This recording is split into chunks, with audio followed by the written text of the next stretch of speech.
And that was do do do do do do do do do do do do do do do do by who does that song? I can't remember. Sandstorm. I think that's the one. It sounds right. Sounds right.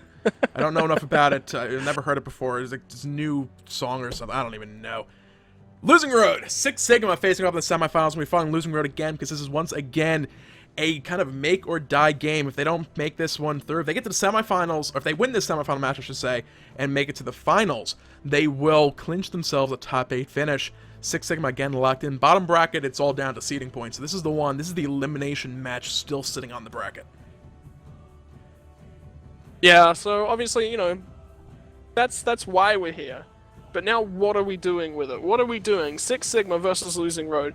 Six Sigma coming in the early portions of this Challenger Cup as well, and were very, very strong. They put out some really, really high finishes, and then they fell off for a long period of time. And now here they are back again. This game. God, I love EU Challenger Cup. It's if you look, if we had like fantasy league type thing for Challenger Cup EU, everyone would be pissed off who was playing in it, because nothing has gone as expected. Nothing. Period. Just nothing. We saw so many teams upset in early rounds. How many times did we see, like, I mean, look at the finishes. It's like, a team will finish first place one week, and then, like, it's a round of 32 knockout week 2. It was just insane the entire way through. I mean, that's the only way you put it. Just completely insane. I hate to say nightmare for Ostercast, but that's exactly what it is. Because it's like, okay, this team did this last week, Here's now our we've got, like, 5 expectations. less games. They mean nothing. The expectations and all that stuff aside, game picks and bans well underway at this point. The bands rather are on screen. We'll skip straight to the picks. Athena picked up first pick. Bastet, Agni as well for Losing Road. They're very confident with their team picks as well. I'm noticing they basically get locked in as soon as they have the option available to them. So they're confident in their strategies, it would seem. They know what they want to do. Maybe some talking over exactly what they're going to pick, what they're going to play. They do this, we do this. I'm liking the way I see that, and it doesn't seem to be the case about we're just going to play the same team composition over and over. Their lineups already changed since last time. Yeah. I mean, it's just like, what are these teams going to play this time around? What's going to come into the table? We don't even know. Like, look at the bans. Look at the ban away from the Loki to take that one away from Six Sigma. Mm-hmm. I love these games. It's a smart pickup for that one. I mean, Loki, this could be a little bit of an indication they may be considered. I don't know. They can't really run a double hunter at the top they have right now. Loki is kind of the answer to the whole double hunter composition. You get to mid to late game, and Loki is just going to remove somebody from the map. There's not really much a hunter can actually do to stop that. People kind of realized that, started playing Loki. Now it's you have to ban out Loki because reasons and things like that. And I actually fixed something on the picks and bans. Like, why can't I ban Thor? Why isn't this working now? Oh yes, because Thor is already the first round ban. That's not the correct one. Sylvanas we got banned. That means it's a Shibalanke third ban. Now we can keep on moving through with things. Medusa are going to get picked up afterwards. Going over for, we just talked about this game, Kespanifi, and that's a dual lane more likely than not. Here's going to be a double Guardian coming out for Six Sigma. Sobek got locked in. But they've only got the one hunter. They're relying on Bastet for a lot of their damage at this point in time. In the early portions of the game, Bastet Agni is a really, really nice combo to set up some kills. And Medusa, if she can roam around Janus and Batz with a Medusa combo, that's fantastic as well. There's a lot of damage that can come out in both directions. This game, both of these drafts are actually really, really smart here. You look at Sobek pluck into the CC train coming out of that one. Still waiting on the final lock-in to come through from Losing Road, but either way, they've got the Geb, they've got the Batz, they've got the AoE of Janus, they've got the AoE of Medusa, right? They're fighting in circles this time around. There's less so in the fighting of circles coming through from Six Sigma, but their single target damage is so high. Yeah, for sure, Alex. Watch this. There was a long hover on tier there for the solo and pickup on the side of Losing Road. Getting swapped out to Chronos at the last second, so going to be running double mages yet again. This is something that has basically been considered dead for a long, long while. And they're going to be running this into Athena, I believe. There's a sub on the side of Six Sigma today as well. I'll double check who exactly is playing where for their roster, but it's going to be interesting to see. Double mages is very, very real possibility you get invaded early on. They are going to be going up against solo lane Bastet as things stand currently. So assassins tend to do reasonably well against your normal, I don't want to say normal mages, against most mages over in that solo lane. Chronos is a little bit of a different beast. He's an auto attack based mage. He received a buff back a few, I guess a month or two at this point, where his Phase Through the Wheel of Time now refunds 100% of the mana usage of your subsequent abilities, which essentially means one ability, he can use 2 additional ones for free. He gets the extra movement speed, the extra attack speed. He can use the Time Stop, use the Time Rift, and for the most part, clear out a wave in its entirety without really chunking his mana bar down a huge way. So he's going to fare fairly well against Bastet. The problem is going to potentially be how well Bastet can make use of those pounces and razor whips to apply bleeds to Chronos as well as the minions, and then pounce back out to what will otherwise be pretty much complete safety at that point. Yeah, that's... The trouble with single target damage is Chronos, right? That's why we were seeing so much Chronos, was because we were seeing Bastet, we were seeing... you know, things like the Agni. I mean, like, Agni circles are a lot sort of confined. They're not huge. We're also seeing Poseidon, stuff like that. That's what the Chronos was really, really strong into. Then Bastet kind of fell off. We started seeing a little bit more Thor. We started seeing a little bit more Batz. It's not insta-burst. There's a few seconds of burst there coming through, whereas Bastet saw a lot more of that insta-burst, especially with the passive coming through from Open Wound, getting the debuff, the tick damage down, and then tagging them with another ability for that huge burst of damage, right? Yep. That's what it's all about. That's what you're looking for, and then the cats chase down one target. Chronos counters that. We saw the meta shift away from that, but when it's come back to that, we at least got the teams that are like, okay, yep, losing road, yeah, we can play this. That's totally fine. We're ready for this meta. Yeah, well, we'll see if they can hold on to this one. This is important. This is another kind of win or die situation potentially for these guys. If they lose this match and move down to a third place match, they need to win that series to actually guarantee themselves a top 8 finish. If they lose, they make it to the finals, they will lock themselves into that top 8. So an important one for them if they take it here. They can kind of just wipe the sweat off their brow. And it's like, you know what, guys? We made it. The finals, just a little bit of a fun exhibition practice situation for some gems. We're in. We don't have to worry about it, but you know, it's going to be a big one for these guys. Spectre timer is already well ticked down, about 30 seconds left on it. We're going to cut to a quick little break, get ourselves all synced up, set, and ready to go with this game. Like I said, it's going to be 6 Sigma up against Losing Road. We'll be back with this one in just a few. Alright guys, hello and welcome back. It's time for the semifinal matchup. The remake has already concluded. This time around, 6 Sigma. Rock, paper, scissors was apparently over whether we're going to look for an early game invade or not. They're going to look for it, but not find anybody. Did you know that rock, paper, scissors, if you know somebody like really, really well that you're trying to compete with, that you'll tie, statistically speaking, 75 to 80% of the time? Really? Yeah. Yeah, absolutely. So, in that case, I propose we use paper, rock, scissors, lizard, Spock. What? Paper, scissors, rock, lizard, Spock. Minions have spawned. What? Paper, rock, scissors, lizard, Spock. And how does this work? You use... Okay, hang on. I actually have to look this up. I can never remember it. Very simple, alright? Paper cuts...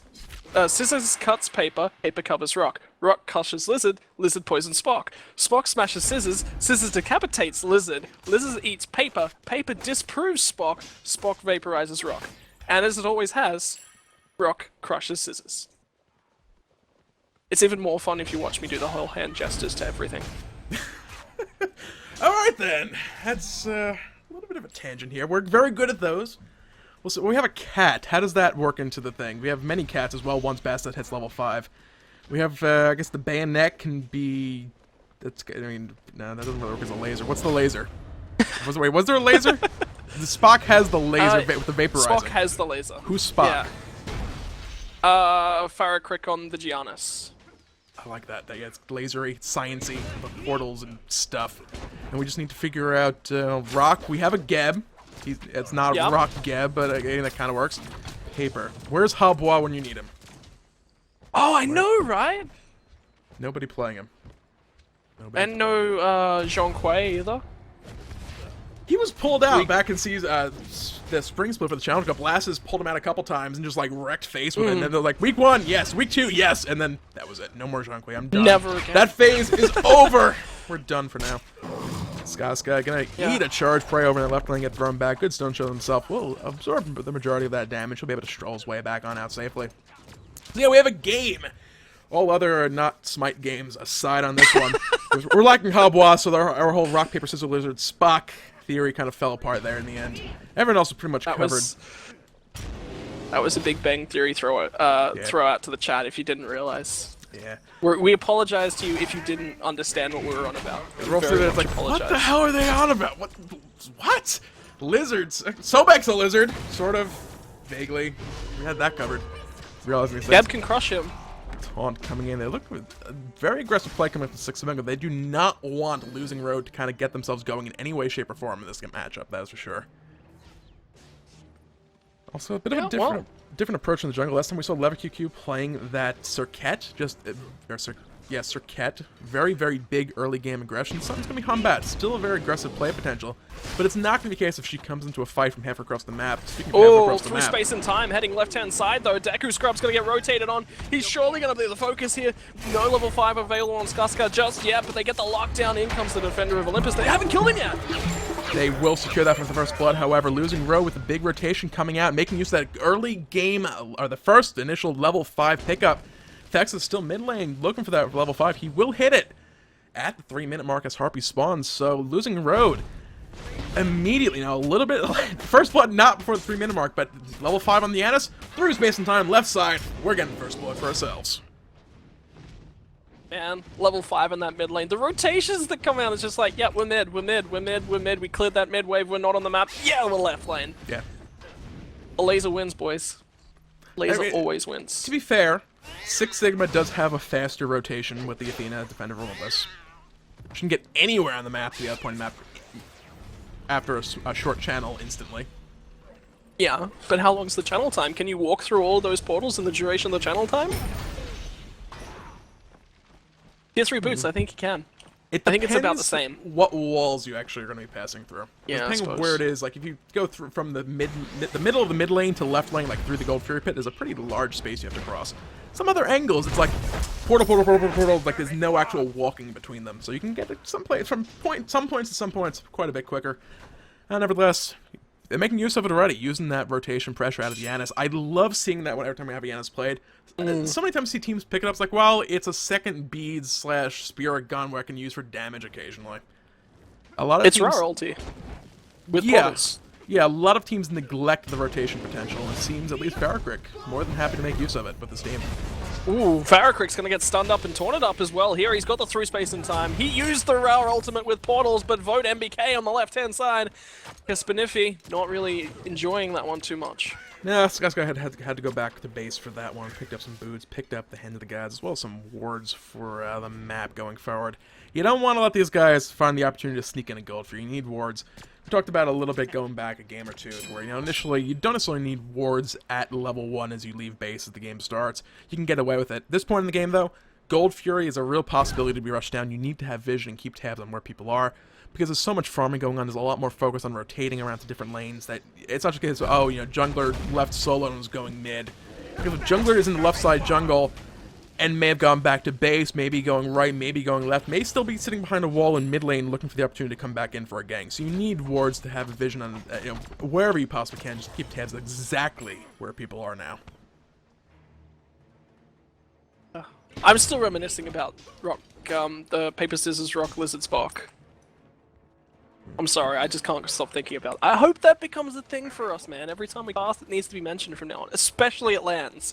Could you imagine how nerdy we'd get at LANs? Oh, God. Wait. The look of pure... I got excited for a second. Wait, does Athena... Right-hand side, though, Athena's going to be going in and grabbing that 2-man taunt. Mr. Crunchy setting up for Bobasura to come in, look for some damage, but it was actually Bobasura that took the majority of that in response. Yeah, bit of poke going back in the unfavorable direction. Not what you typically expect. That's that... really the queen of poke at the end of the day, as far as assassins go, at least. But I was trying to get to the paper. I believe the regular Athena skin actually has a couple scroll cases on her belt. But it's not, it's Liberté Athena, so no scroll cases. A little bit of a skirmish. Well, she's going to be coming in with that Defender of Olympus right now, and going to get right in the middle of the team. But Finna Weevil's doing a lot of work coming through from Levy QQ. Deku Scrub got dropped incredibly low, but he's still alive at this point in time. And now Vote MBK is joined through courtesy of that ultimate. Oh, they don't find Unitary, and he finds the most use out of his ultimate. They finally found Skaska, but it's only going to be one. Yep, still a fight going on where Vex's cooldown's about to come back up. Unarity gonna get taunted back in the last second. Vote MBK finds the double kill for himself. Fight continuing on the right-hand side of this one. It's gonna be LevQQ dropping one more down. They can find some damage. Health bars are so low. He's gonna answer back one as Vex's falls or picks up one more kill as well. That ended up being a 1-for-3 exchange going in favor of Six Sigma. If Caspaniffy had been if that wall had not been there, that would have been a couple extra kills going his way. But Caspaniffy unfortunately cannot shoot through walls. Disappointing. He is not around. He can travel through them if he's got a Janus. Yeah, that is true. Unfortunately, Farkirk, I believe, was dead at that point, so it makes things a little bit more difficult. Yeah, I think he died right at the start of it, yeah. I liked that play, actually, initially, but unfortunately, Deku Square was alive. You saw him immediately heading on over that direction. So, suspecting, you know, these guys are kind of hiding. They just walked across wards. They're not leaving the Gold Fury pit. You can see those sentry wards placed down to clear vision. They knew that was going on, so whereas the sneak it in opportunity really was not there. Not a bad fight in the end. The problem's going to be going forward. Losing Road cannot secure those kills. It doesn't matter how much damage you do to people if they live in the end of the day. 100% right there, Jordan. I mean, so long as Six Sigma are picking up kills and Losing Road are letting people escape on Slipper. How many times over the course of the EU Challenge Cup this split have we seen teams win games by slivers of health walk away? The Poppies won at week 2, I think. From memory, with their members just walking away in the grand final on like 50 health. Bulbasaur right lane says hello, goodbye. Oh, through space and time, so close, so close. Sacred Monkey, that's going to be a teleport forward. Not going to find the in-hand. Going for somersault as well, bouncing back. The juke. Oh my god. It's hard to juke and bounce around against two. That was still a very good avoidance of that. But Six Sigma took that rotation for the Gold Fury. Yeah, they sent 2 members right lane, and that was with the through space and time. They spent so long, and Bulbasaur is juking underneath that tower. Wow, that come in handy, and now Caspaniffy, Dasgusra might look for a pluck if you're not careful. Fortunately for him, he realizes that he can slither away. We've actually got 2 lizards in this game. Can't just have one. Yeah, Man. okay. They're both reptiles at least this time. Not Yeah. like the Circuit blunder you did yesterday. Mr. Reptile. Crunchy finds Farrakrick at the lazy base on the right-hand side of the map. Gonna be picked up. At least this isn't a biology course we'd both be failing, I think. My biology's okay. It's a lot better than my math is, which doesn't necessarily say a whole lot. Cataclysm left side. Skaska trying to lock these guys down for a kill for Caspaniffy. He's going to be forced back instead. Petrify does come out. Deku able to turn around and avoid the stun off of that one. He's going to lurk in the waters. Probably not going to be able to find any damage off him. Maybe help out the minion clear a little bit. / steal the minion clear. He doesn't have watchers, so it doesn't really matter too much. He's not going to get the assist gold for not killing them himself. Alright, something I'd like to actually point out at this point about Six Sigma's composition. They're ahead at this point, and they can go into a split push very, very well. They can go into a what's called a 1-3-1 split push, where they have members in the side lanes. They basically set their 3 members up wherever the 5 are coming in. Because they've got Vexes and Bulbasaur, they've got so much wave clear, they're going to get taunt in the mid lane stun combo. Yep, over on the left-hand side, a little bit of a fight going on as well. It's fighting off the map. Rewind was forced out by Bulbasaur on the right side of the map. Unarity having a little bit of a rough time this game. They're applying to that pressure to the mage in the solo lane, looking for the kill. Bulbasaur will find that kill in a 1v1 situation. That's kind of the downside to the mages in that solo lane. They're very immobile. Chronos is a bit of a slow starter, and they were able to apply the pressure early to him. It wasn't a case of last game where they got that early pressure and kill out. Ojibun was forced back to the tower, low on health. They didn't find the kill, which actually might have worked out better for them because he stuck around trying to get farm and was really just a non-factor because Unarity was just able to sit around and farm. This time around, Unarity is not ahead. He's actually behind by 3 levels right now. He has that Doomor, but the stacks are just not forthcoming, and he is having a real hard time with this 1v1. Yeah, and Boots 3 was the first pickup for the Bastet as well. You were talking about immobility for the mages. Bastet opted to go for those Boots 3, gives her a huge power spike, and then the ability to stick to him. Don't even need a Frostband Hammer for that one. Just got an increased level on the Boots. Yep. And that was with Rewind actually channeling as well. That wasn't because he tried to use it and just, luck of the draw, it didn't get used in time. He just, he sat there, take Rewind. Damage and died. He actually channeled used Rewind and got out. Yeah, he got out. That was Bastet reinitiating on the back of the Rewind and finding the kill anyway. Yeah, it was just insane. Like, Bastet, I mean, Twitch chat was going on about how Bastet does counter Chronos in the early portion of the game, especially if she can be the first one to hit that 5. Chronos struggles to clear those sort of early couple of waves. He's a mage, you know? He's got to use in-hands, and in-hands on his strongest form. Bastet, she's physical, she's got better in-hands. Yeah.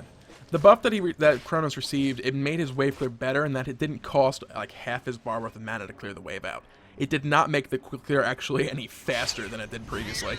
Looking for the dive, Bulbasaur, a huge chunk of damage coming out. That is going to be a dead Unarity on the back of that bleed yet again.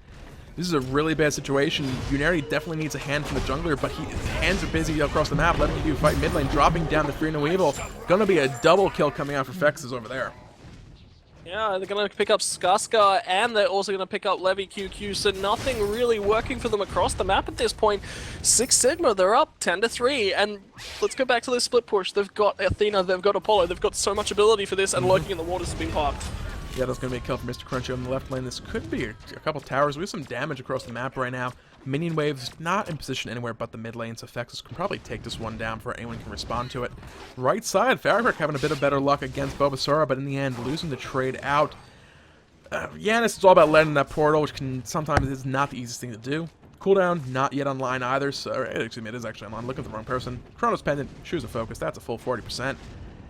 It's a rough one, but at the end of the day, Bulbasaur with the in-hand attacks with the physical power, gonna out-trade Farrakhan, especially after landing the combo. Razor Whip applied, Bleed applied, another kill onto that Bastet. Across the map. And look at this as well, they've swapped lanes from the side of Unitary. Oh, they're going on towards Vote MBK, but the Athena across the map.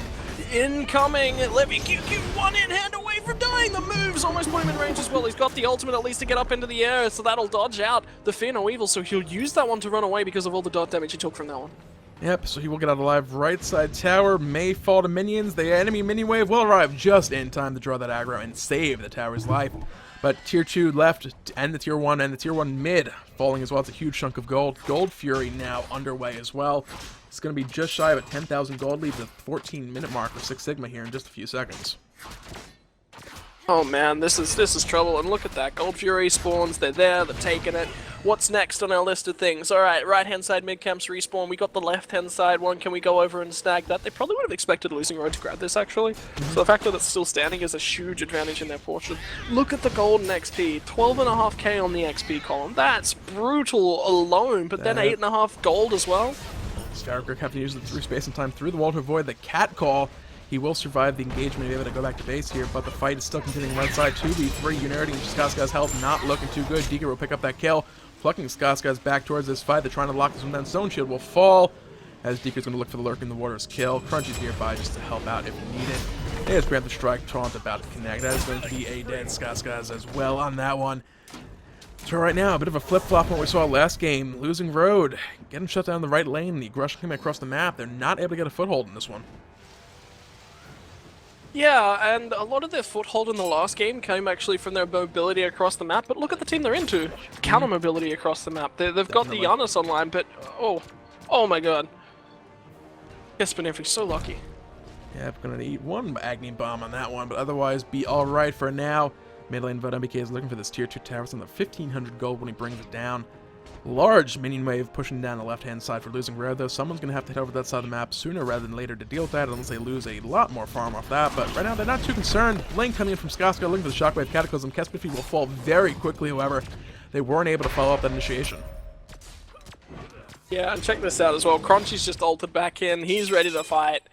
Losing Road, they can't really sit underneath this tower. They can't split push. They're kind of like gonna get slowly crushed in. Unarity's at least gonna come online later on, but Medusa's gonna fall off. They're relying on all of their magic damage, and 6 Sigma are gonna be able to itemize around that. Tex is going to beat Path of Flames out to safety on that one. The fight does continue. Lev QQ getting focused by Vote MBK. Deku Script secures the kill there with the tail whip. Skaska finally using that Cataclysm, but Vote MBK in the front line tearing these guys up. Farrakhan finally answers back to Fex as Skaska is forced to run off to the right side. Yeah, now Bastet's going to come in on towards the back of this one. Boba secures that Dusk kill, and man, this is brutal. I'm not sure they can even stay in this game. The Farrakhan, he took a portal through the wall to try and defend that right-hand tower and just gets deleted. So this will be Losing Road dropping down. I'm like 95% sure at this point. Yeah, it's looking pretty rough at this point, like you said. Going forward, I mean, they're still in it. They win that third place match. They will clinch themselves a spot. We'll have fully updated seeding points at some point just to verify exactly what they need to place. I'm pretty sure they need a third place finish at this point to bump themselves up high enough to get into the top 8. There's another possible clinching situation. 9th seed team may end up getting through. Spicy Waffles has officially disbanded, but if they can still pull back 3 members of the rosters, I believe the spot is technically still there as long as they can field the original 3 members of the roster per the rules. So they may or may not be playing again going forward. That's up to them. You know, officially they've disbanded, but you never know what'll happen. I believe there's some weird roster rules. Official. It's tied to the captains and 3 members of the original roster. So if they can still field that, even if they change up the other 2 members, if they can still field a field of full 5 members, they could technically still go forward to the group stages, even though they said they disbanded. And those roles don't have to be role specific as well. You know, you can have your hunter switch to solo lane, you can have your jungler switch over to being a hunter, and your mid laner can suddenly become a support. That's totally permissible, so long as there's 3 members. But look at this fight on the right hand side. Yep, Skaska getting caught up. Upstar finds a quick kill on the left QQ. They're looking to hunt these kills down. DK Script is slow, not really doing too much against that Skaska rollout, but Vote MBK able to close the distance between the sprint and the moves to get that kill. Double coming out as well. It's, for now, looking like there's not much Losing Road can actually do against this Six Sigma lineup. They just cannot apply the brakes and get themselves back into this. And this is just down to the funky draft of a Chronos, right? It drew out, it was into a Bastet, and they're just like, okay, Bastet's got a super matchup into the Chronos. We'll just run that in the solo. Because of the flexibility around their entire roster, they had another character that could jungle. They had Athena. They also had Sobek if they wanted to run that in the solo as well. You know, they could have run the Athena at the support. They could have picked up a 3rd Guardian, run the Sobek in the solo, run the Athena in the jungle, and run something else at support, you know? That's the problems with picking Chronos. Chronos is not a flexible pick. Yeah, there was a very, very long hover on tier during the picks and bans as well, so it wasn't like they were, this is what we're going to, it's not all Unity can play, you can't just play mages, they were thinking about it. I don't know why they didn't go for that. Six Sigma will find that Fire Giant. Barrick fell as well to Bulbasaur, who's very low in health. Left QQ gonna look for the kill on the Fexes. Can they lock down Aegis? Buying time. Path of Flames out to safety. He's looked like he might get away, but Unity with the Accelerate movement speed buff will be able to find that kill, but now he's locked down to bad spot. Crunchy picks up that kill. Yeah, and no rewind online for Unity either. He can't just come back, you know, however long in time it is. What is it? It's like 8 seconds back in time, gaining health and mana to back to what he was. Can't do that if he hasn't got the ultimate online. That's such a big part of their fight, is that he needs to get down to like 50 health and regenerate all the way back up to maximum and then rejoin the fight, right? If he doesn't do that from the side of Losing Road, they're this far behind at this stage in the game. There's not a window back. That's the only route that they've got. Farrakrick is going to continue getting bigger and bigger and bigger. But he's got a Chronos Pendant. He hasn't got a major damage item online. Yeah, they're talking about in chat as well. If a player from the roster has actually played an SPL game, then you can move up, but you can't move back down once you've got up the SPL. The Spicy Waffles may actually not be able to fill the spot in the, or fill the team anywhere in the Challenger Cup team. So like they will probably be able to run if that's the case. Again, not entirely sure if that is 100% accurate, but that would be the situation. If they don't have the full roster, they won't be able to go forward. Team fight breaking out. Bulbasaur jumps in to find another kill. Vote MBK finds a second one, and that will be the towel thrown in by Losing Road on this one. They didn't necessarily make a bad showing necessarily. They just kind of got forced out early on, and were never really to get themselves back into this one. We're trying to talk about there with the Chronos pickup, working that mage into the assassin right lane. It was a bit of a rough spot. It might just be the case, you know what, we'll do what we did last game with the Hell. We'll put some pressure over the solo lane, make sure that Bulbasaur isn't really able to get online. You don't have to get a kill early. Just chunk their health down to like 20-25%. Keep them low, to where if they try and clear or try and poke, you can kill them off quickly afterwards. And it might just have been the case that it didn't work out that way, because we saw so much pressure coming out from the mid lane, so much on the left side of the jungle as well, that Left QQ really didn't have the luxury of roaming around all across the map like he did. And Batz is still a very strong jungler, but it's not a Sir Cat where you can initiate ganks non-stop. He's more of a, I don't know how to put it exactly. He's a team fight jungler more than he is a proper gank the lanes over and over and early game assassin. Yeah, he's relies on level 5 so much more than a lot of other junglers, right? Bastet, so much damage in the jungle, can clear really well, got a lot of pressure without that level 5. Her level 5 just secures kills, that's all it does. She still puts pressure down the map. Sir Cat can do the exact same with Deathbane, the zigzag in and out, tag him up with the Deathbane as well. No, Deathbane's a zigzag. God damn it, sometimes. confusion. Deathbane's is basically But- I guess. Ambush is the hidey, I'm gonna leap over a wall or onto your head. That's the last, on your head is the last breath. I'm gonna ride you around for a couple minutes, good, pony rides, and leave behind some nasty poison that will kill you and possibly your team, as Herbert's Fexus learned Kiss. a couple weeks back accidentally. Cobra's Kiss, that's what. Yeah. Yeah, she's able to get in and put pressure down. That's what it's really about. Yet they picked the Chronos in the solo. They picked Janus in the mid lane. Janus Agni is kind of like a funky matchup in the mid lane through the fact that both of them will scale incredibly well, but Agni pushes a little bit harder in the earlier portions of the game. That's not something you normally say, but it's into a Janus as well. Janus doesn't clear all that strong very, very early on as well. So you've got two laners that struggled to clear in the early forms of the game, and then you pick a Batz as well. They just needed something better in that draft. And then on the left-hand side of the map, they had the Geb Medusa. That's hugely teamfight based, and they just got behind too much early on. Yeah, if they had held on for a little longer, they gotten Chronos online, it could definitely have turned around a little bit, but like you said, the early game pressure was just a little more than they could handle. That's going to wrap up the semifinals here for now, guys. Actually, just, that might not wrap up the semifinals. The other semifinal's still on, we might jump over to that. The other semifinal is completed as well. Myrmidons took that game. So the third place match is going to be Losing Road facing off against Team Illusion. I'm going to double check the rankings. This is for place. Yeah, this is actually still down to Losing Road being knocked out of the top 8 if they lose that match. So we'll be jumping onto the bronze match this week just to kind of see how they fare. I don't think there's any tiebreaker scenarios this week, so we're not going to have this potentially endless list of things. But Losing Road, their hopes are still alive. They need to win this next game up against Team Illusion. These guys have faced off against each other before. I know I've cast them back in some various community tournaments. So we're going to jump over to the bronze match and then continue with the finals after that, guys. So stick around, enjoy the music. We'll be back with the third place match in just a few.